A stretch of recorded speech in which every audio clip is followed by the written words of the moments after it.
2 లక్షల రుణమాఫీపై సీఎం రేవంత్ రెడ్డి కీలక ప్రకటన చేశారు. రైతు రుణమాఫీ కింద ఇప్పటికే 6,093 కోట్లు ఇచ్చామని, జూలై 31కి ముందే 1.5 లక్షల వరకు ఉన్న రైతుల రుణాలను మాఫీ చేస్తామని, ఆగస్టు 2 నుంచి 14 వరకు విదేశాల్లో పర్యటిస్తారని, తిరిగి రాగానే ఆగస్టులో 2 లక్షల రుణమాఫీ చేసి తీరుతానని కల్వకుర్తి సభలో సీఎం స్పష్టం చేశారు.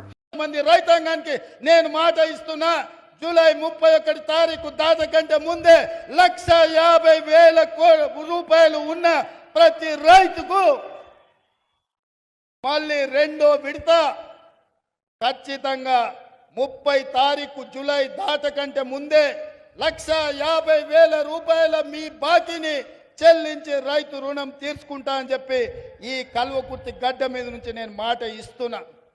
ఇదే కాదు, 2 తారీఖు నుంచి 14 తారీఖు వరకు నేను విదేశీ పర్యటనకు వెళ్తున్నా. వచ్చిన ఎంబడే 2 లక్షల రూపాయల వరకు రైతులకు ఉన్న రుణాలను మొత్తాన్ని ఆగస్టు నెలలో పూర్తి చేసి మీకు ఇచ్చిన మాట నిలబెట్టుకొని తెలంగాణ రైతాంగం యొక్క రుణం తీర్చి మీ రుణము తీర్చుకునే బాధ్యత ఇచ్చినందుకు మీకు కృతజ్ఞత చెప్పుకునే అవకాశం ఆగస్టు నెలలో నేను తీసుకుంటాను తెలియజేస్తున్నా. అందుకే